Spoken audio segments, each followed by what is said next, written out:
नमस्कार, मैं त्रिनाथ और आप देख रहे हैं रेडियो इंडिया। महाराष्ट्र में एक नई सियासत देखने को मिल रही है जिसका असर नई दिल्ली तक दिखाई दे रहा है। जी हाँ, हम बात कर रहे हैं एनसीपी पार्टी के राष्ट्रीय अध्यक्ष शरद पवार के इस्तीफे की। और उस इस्तीफे के बाद से दिल्ली ही नहीं बल्कि पूरे देश में सियासी माहौल गर्मा गया है। पिछले दिनों हमने देखा था कि महाराष्ट्र में विधानसभा चुनाव के दौरान जब अजीत पवार ने भारतीय जनता पार्टी के साथ कोलैबोरेशन करके देवेंद्र फडणवीस को मुख्यमंत्री बनवा दिया, रातों रात उन्होंने शपथ ले ली और उसके बाद फ्लोर टेस्ट में खुद को साबित न कर पाने की वजह से देवेंद्र फडणवीस को वापस मुख्यमंत्री पद से इस्तीफा देना पड़ा था। उसके बाद उद्धव ठाकरे मुख्यमंत्री बने और कुछ दिनों तक ये कहानी चली और फिर बीच में एक ऐसा सैलाब फिर आया कि एकनाथ शिंदे ने बहुत सारे विधायकों को अपने साथ तोड़ लिया और भारतीय जनता पार्टी में शामिल होकर अपनी सरकार बना ली। पूर्व मुख्यमंत्री देवेंद्र फडणवीस उप मुख्यमंत्री बन गए और एकनाथ शिंदे बन गए महाराष्ट्र के मुख्यमंत्री। लेकिन अब ये सियासी रण में इस तरह की जो उठापटक होती है उसका असर बहुत दिनों तक बरकरार रहता है। अब एक बार फिर से ये माना जा रहा है कि महाराष्ट्र सरकार में फिर से सियासी उठापटक होने वाली है, क्योंकि जिस लालच से अजीत पवार जो पूर्व मुख्यमंत्री हैं उद्धव ठाकरे उनको अपना सहयोग दे करके, अपना समर्थन दे करके सरकार बनाई थी, अब वो लालच तो रही नहीं। उद्धव ठाकरे मुख्यमंत्री रहे नहीं और उसके बाद अब अजीत पवार भारतीय जनता पार्टी में शामिल होने को लेकर के उनका जो सियासी ग्राफ है वो बहुत तेज़ी से इस बात की चर्चा हो रही है कि अब उद्धव ठाकरे को छोड़ने वाले अजीत पवार जल्द ही भारतीय जनता पार्टी में शामिल हो जाएंगे। लेकिन उससे पहले ये एक बहुत बड़ा परिवर्तन देखने को मिला है, जबकि अजीत पवार के पिता और एनसीपी के जो सुप्रीमो हैं शरद पवार, उन्होंने अपने पद से इस्तीफा दे दिया है। यानी कि राष्ट्रीय अध्यक्ष पद से इस्तीफा देने का एक बड़ा संदेश उन्होंने दिया है।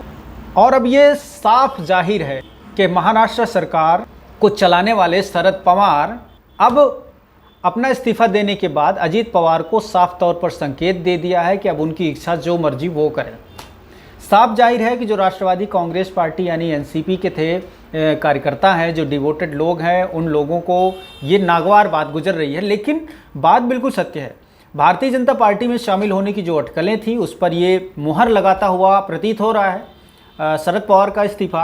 और इसके बाद से अब सियासी गलियारों में इस बात की चर्चा और तेज़ी से है कि अजीत पवार जल्द ही दिल्ली पहुंचेंगे और भारतीय जनता पार्टी ज्वाइन कर लेंगे।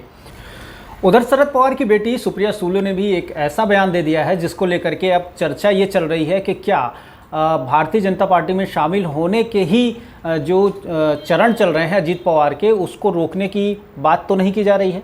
सुप्रिया सुले ने दरअसल ये कहा है कि 16 विधायकों को लेकर के सुप्रीम कोर्ट एक नया निर्णय देने वाला है और जो कि जल्द ही आने वाला है।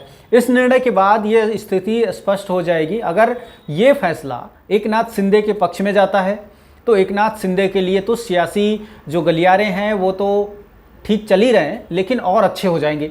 लेकिन अगर ये उनके विपक्ष में जाता है तो उद्धव ठाकरे एक बार फिर से महाराष्ट्र में सरकार बना सकते हैं और ये फैसला आने के बाद से सियासी समीकरण एकदम से बिगड़ते हुए नजर आएंगे। तमाम नेता जो अर्श पर हैं वो फर्श पर जा सकते हैं और जो फर्श पे हैं वो अर्श पर आ सकते हैं।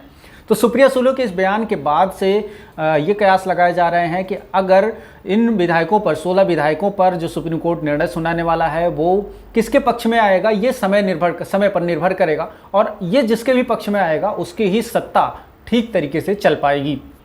महाराष्ट्र में शरद पवार के इस इस्तीफे के बाद से तमाम जो सियासी कद्दावर हैं वो ये सोच रहे हैं, सियासी पंडित जो हैं वो ये कयास लगा रहे हैं कि क्या अब हम लोग सियासत को बिल्कुल समझने में नाकाम साबित हो रहे हैं। क्योंकि जिस तरीके से पिछले दिनों शरद पवार ने एक बयान भी जारी किया था जिसमें कहा था कि अगर रोटी को सही समय पर न पलटा जाए तो वो जल जाती है, तो उसी तरह से रोटी को पलटने का वक्त आ गया है।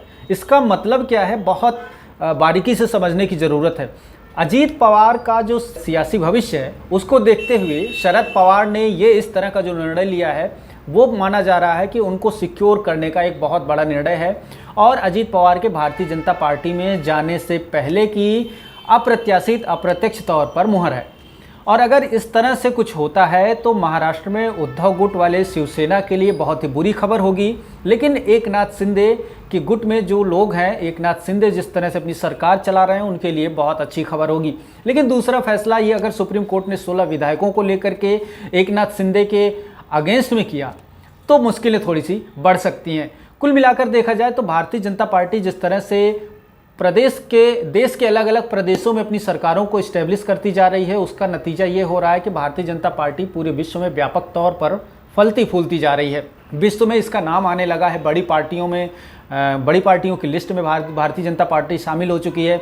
और अब तो जो अलग अलग स्टेट के इलेक्शंस भी हो रहे हैं उसमें भी इसके जो कार्यकर्ता हैं भारतीय जनता पार्टी के, वो जो सेंट्रल में लीडर्स हैं, वो नरेंद्र मोदी हों, चाहे अमित शाह हों, राजनाथ सिंह हों, उनके चेहरे पर चुनाव लड़ रहे हैं और उन्हीं के चेहरे पर चुनाव जीते जा रहे हैं। स्थानीय जो मुद्दे थे वो गायब हो जा रहे हैं और स्थानीय नेताओं का महत्व तो ख़त्म होता चला जा रहा है। अगर वो सिटिंग विधायक हैं तब भी उनका कोई महत्व बहुत ज़्यादा दिखाई नहीं दे रहा है भारतीय जनता पार्टी के लिहाज से सोचें तो।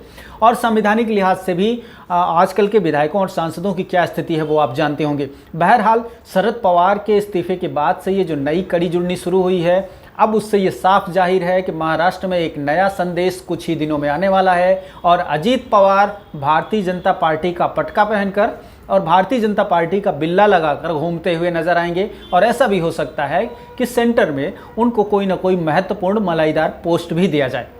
इस तरह की तमाम राजनीतिक खबरों के लिए देखते रहें रेडियो इंडिया को एप्लीकेशन पर, और फेसबुक पर देख रहे हैं तो हमें फॉलो कीजिए, रेडियो इंडिया पर देख रहे हैं तो लाइक एंड सब्सक्राइब कीजिए। शुक्रिया।